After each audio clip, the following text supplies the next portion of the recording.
Some dreams are nothing more than fleeting fragments of everyday life, but others open a door to the future. In 1999, an unknown illustrator in Japan published a strange little manga that quietly chronicled 15 prophetic dreams she had once seen. And one by one, those dreams began to come true. But the most terrifying part is that the final dream has not happened yet. According to the book, it is foretold to take place at exactly 5 a.m. on July 5th, 2025. So what was in that dream, and why has it haunted readers for over 2 decades? Let's uncover the mystery in today's video. So fasten your seatbelt as we dive into today's story. But first, if you like and subscribe before this video ends, they say your luck might just change.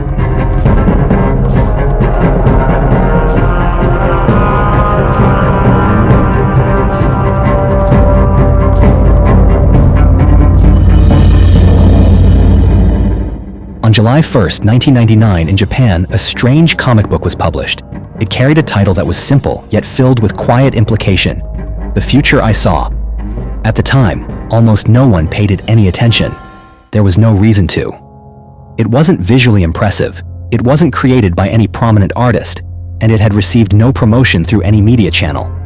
In fact, even if someone had happened to pick it up and flip through it, all they would have seen were a series of unusual dreams, captured in pencil sketches and accompanied by a few brief notes scribbled in the margins. It looked like nothing more than a graphic journal, a dream diary brought to life with rough drawings, sometimes chaotic, sometimes obscure, and sometimes so cryptic that the meaning was nearly impossible to grasp. And yet, more than a decade later, on March 11, 2011, Japan was shaken to its core by a catastrophic earthquake and tsunami that devastated the northeastern region of the country. Over 15,000 people were killed. Tens of thousands were reported missing, and the world watched in stunned silence as images emerged of a high-tech nation swallowed by the sea. In those days of confusion and fear, a surprising discovery surfaced, sending a shockwave across Japanese online communities. Someone remembered that long-forgotten comic book, and what they found would leave the public stunned. Because 12 years earlier, in one of the dreams recorded in pencil, the artist had depicted a scene that seemed to mirror, almost exactly, the events of March 11th. Seawater flooding the streets, tsunami waves crashing inland, and strange numbers like 311 appearing on the book's cover, as if to warn of something no one had yet understood at the time it was released. The coincidence was too great, too detailed to ignore. Thousands of people began to track down the comic. They turned every page, examined every sketch, every note in the margins, as if trying to follow a code sent from the future. And soon, they uncovered something even harder to believe. Within that book were a total of 15 prophetic dreams, and according to the reader's own tally, 12 and a half of them had already come true. When The Future I Saw unexpectedly became the center of public attention following the 2011 disaster, the first question the Japanese public wanted answered was this: who was the person behind it? And yet, as all eyes turned to the creator of the work, what they received in return was merely a brief, ambiguous name: Tatsuki. A pen name that came with no verifiable information. No one knew who she was. Even the publisher's address no longer retained any contact records for the person who had created the book. In a world where nearly all information can be traced with ease, the fact that a person could remain completely hidden for more than 2 decades made everything feel even more mysterious. As Tatsuki's name spread like a phenomenon, countless fake accounts began to appear across social media. Imposters claimed to be the real author, released new so-called prophetic dreams, and pushed public opinion into a state of chaos. Some believed this was a premeditated hoax. Others suspected that Tatsuki was not an individual at all, but an organization, or worse, a product engineered by hidden forces deliberately manipulating public belief. Then, in October of 2023, just as the fever surrounding the prophecies in the manga began to surge once more, Tatsuki suddenly returned. And she did so in this way: by re-releasing the original book, this time with full details and explanations. The book, still bearing the same title, The Future I Saw, was now no longer just a compilation of brief dreams, but had transformed into a comprehensive document of what she had witnessed, what she had written down, and what she had carried with her throughout the years. And in this return, Tatsuki revealed a few things about herself. She was born on December 2nd, 1954, in Kanagawa Prefecture, and now lives in the port city of Yokohama. Her childhood was unremarkable, much like that of millions of other Japanese children in the post-war era. She loved painting, enjoyed singing, was dreamy and sensitive. But there was one thing that very few others had. Beginning at the age of 9, she started to see dreams that were unlike those of ordinary people. In these dreams, there was an old man with silver white hair, gentle eyes, and a slow, calm voice. He would often appear beside her and tell her about things that had not yet come to pass. They would talk in dreams, walking together under the moonlight, and the old man would whisper of things she would only come to understand many years later. The first dream that truly unsettled her came in the year 1976. It was a November night when Tatsuki dreamt of a man singing beneath the bright glow of stage lights, only to suddenly collapse under that blurred and fading light. The crowd below gasped in shock, and she knew immediately who the man was. It was Freddie Mercury, the lead singer of the band Queen. In 1976, Freddie Mercury was at the peak of his career, his health vibrant, his voice echoing through stadiums across the world. To say he would die would have been no different than inviting ridicule from the public, but instead of brushing it off, Tatsuki quietly sketched the dream and carefully recorded it in her journal. 15 years later, on November 24, 1991, the world was shaken by the news. Freddie Mercury had passed away. Television broadcasts aired special reports. Newspapers printed his image on their front pages. And when Tatsuki opened her old journal, she could hardly believe what she saw. It was the first time she felt afraid of herself, afraid that dreams were no longer just dreams. And when she turned on the TV, what sent a deeper chill down her spine was not the news of Freddie's death itself, but a piece of documentary footage, showing fans preparing to make a biographical film in his memory. In her 1976 journal, there had been a small frame, a simple drawing of a film crew shooting a scene about a deceased artist. The resemblance was disturbingly precise. Tatsuki tried to convince herself that it was all just an uncanny coincidence. But deep down, she knew. Coincidences that perfect are rarely accidental.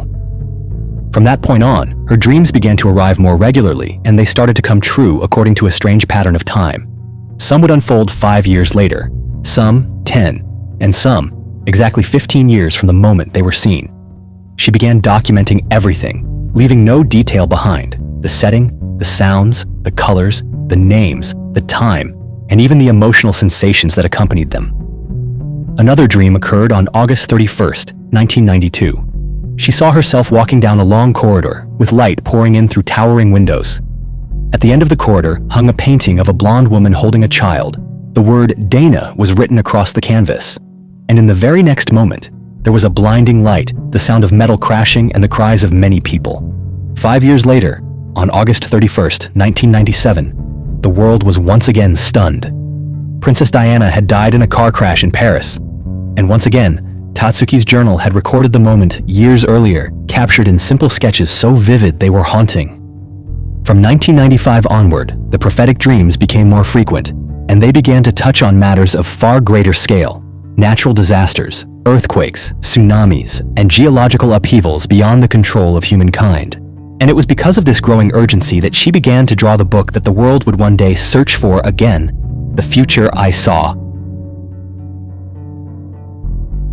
On a winter night in 1995, Tatsuki dreamed of the old man with silver hair once again.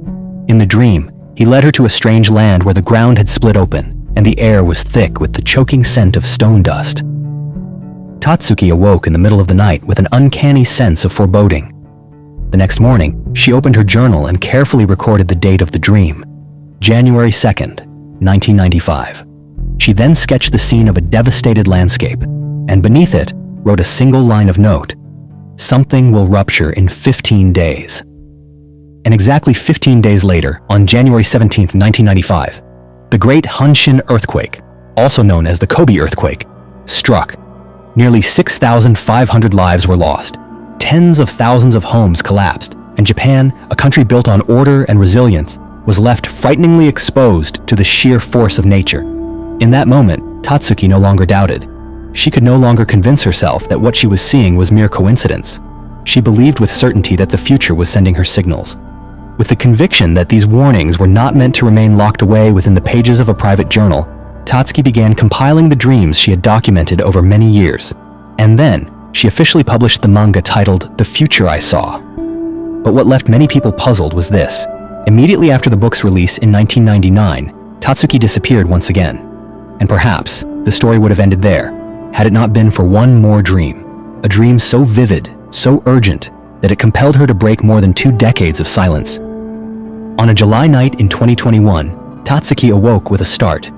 Her breathing was rapid, cold sweat clung to her forehead. She had dreamed of standing alone in a vast field of water, beneath a sky the color of ash, where no sunlight shone. The sea south of Japan began to bubble. Then, from the depths of the ocean, 2 enormous dragons emerged, twisting and writhing as though they were tearing at the Earth's crust. Then came the sound of an explosion, and then silence as the land was swallowed whole. She realized that this dream was the continuation of an older vision from 1999, but this time it was far clearer and far more violent. The repetition was impossible to ignore. She could not remain silent any longer. And so, in 2023, Tatsuki re-released her book in a more complete edition, one that included new dreams, and most importantly, a warning. A warning about a looming catastrophe that had not yet come, but was drawing ever closer. In that dream, she stood at an immense height, so high that she could see the entire expanse of the sea south of Japan spread out beneath her like a living 3-dimensional map. At first, the ocean was unnervingly calm, but within moments, massive pockets of air began to rise from the ocean floor, bubbling up like enormous cauldrons churning beneath the Earth's crust. It was the unmistakable sign of an underwater volcano on the verge of erupting. But what she could never forget, what had seared itself into her memory, was the emergence of 2 enormous dragons. They twisted beneath the water's surface, gradually forming into shape from the edges of the scene. They moved silently, coiling around the center of the rising bubbles, as if guarding something hidden beneath. And then, in an instant, a massive column of water burst from the sea, tearing through the sky and unleashing a tsunami beyond anything the human mind could imagine. Tatsuki stood frozen, unable to move, as the waves, 3 times taller than those of the 2011 disaster, came crashing toward the shore, dragging with them clouds of dust, vehicles, buildings, and millions of people. She could not remember how she breathed during that dream. All she knew was that after the wave, a new land began to rise. It surfaced slowly from the water like an ancient being waking from a slumber that had lasted for thousands of years. Wet soil churned upward, stone heaving into jagged forms, rugged, raw, and untouched. And in that moment, Tatsuki knew with certainty that this new land would connect Japan, Taiwan, Hong Kong, and the Philippines into one continuous landmass. In chaos, most people think only of endings. But in Tatsuki's dream, the end carried with it a beginning. A new chapter, one that humanity neither expected nor prepared for, yet could not refuse. And what made the dream all the more chilling was this. Tatsuki had seen the exact date it would happen. It was written clearly, 5 a.m. July 5th, 2025. Perhaps she understood that many would doubt her, that some would laugh, dismissing it as superstition. But she also knew this. If among the millions who read these words, only a small number believed and prepared, then if the dream were ever to come true, the loss might not be as great. To some, Tatsuki's dream was nothing more than an expression of excessive anxiety. But to those who had followed her chain of predictions since the 1970s, they understood one thing clearly. What Tatsuki saw in her dreams should not be dismissed lightly. And so, the biggest question following the reissue of her book, especially with its stark warning about a new continent in 2025, was this. Could such a thing actually happen? The answer to many people's surprise is yes. While the probability is low, it remains entirely possible, at least in theory. Japan lies within a geological region known as the Pacific Ring of Fire, a place where multiple tectonic plates of the Earth's crust converge, and also the area with the highest density of underwater volcanoes in the world. These tectonic plates are not stationary. They shift, inch by inch, year by year. They generate earthquakes, volcanic eruptions, and, on occasion, they give birth to new land. In 2013, just 500 meters off the coast of Japan's Nishinoshima Island, an underwater volcano quietly erupted, creating a small island that had never appeared on any map. Within just a few months, its area expanded rapidly, eventually merging with the main island and doubling Nishinoshima's overall size. Another case occurred in 2021 in the Kuril Islands, a contested region between Japan and Russia. There, an underwater volcano suddenly erupted without any prior warning. When meteorological experts arrived by helicopter to inspect the site, they discovered that a new island had formed. These events, though modest in scale, served as proof that what Tatsuki described in her visions was not entirely implausible. And so, we return to her dream from 2021, the one in which Tatsuki saw two enormous dragons twisting beneath the sea. If we set aside the symbolic imagery for a moment, many researchers have pointed out a curious detail. The position of the two dragons in Tatsuki's drawings closely matches the location of two major tectonic plates beneath the Pacific Ocean, the Philippine Sea Plate and the Pacific Plate. It is precisely at the intersection of these two plates that the likelihood of underwater volcanic eruption is highest. And if the conditions were just right, such an eruption could indeed push the seafloor upward, forming entirely new stretches of land. If there is one dream in life that leaves Tatsuki waking up gasping for breath, not out of terror, but because the sense of loss in that very dream feels all too real, then it is the dream she experienced in the late 1990s. She wrote about it in her journal, but only many years later did she confess that she had never been entirely ready to reveal that dream to the world, not because she feared disbelief, but because she was terrified that people would be utterly powerless to act upon it. In that dream, a resounding sound erupted from deep within the earth, so powerful that she felt her spine shudder, even in sleep. It was a sound reminiscent of an ancient roar, as if the very crust of the earth were cracking open somewhere. She awoke within the dream. The clock before her read exactly 5 o'clock, yet there was no way to tell whether it was 5 in the morning or in the afternoon. Tatsuki stepped out of her home only to find that everything was no longer intact. The roads were shattered. Tall buildings had their lower floors torn apart, as though an invisible hand had yanked whole blocks of concrete from the earth. Cars lay askew, canopies collapsed, and power lines flickered like the remnants of a city that once thrived. She beheld a grand bridge spanning a river, yet its latter half was gone. Around her, there was no one. The street before her was desolate, and when Tatsuki looked down, she realized that she was no longer standing on solid ground. Before her and behind her stretched nothing but water. Then, in the very instant she awoke, she felt as though everything had come to an end. When reissuing The Future I Saw, Tatsuki appended a note beneath this dream. I am not sure whether this scene is that of the 2011 earthquake or not, for what I witnessed was far more horrifying.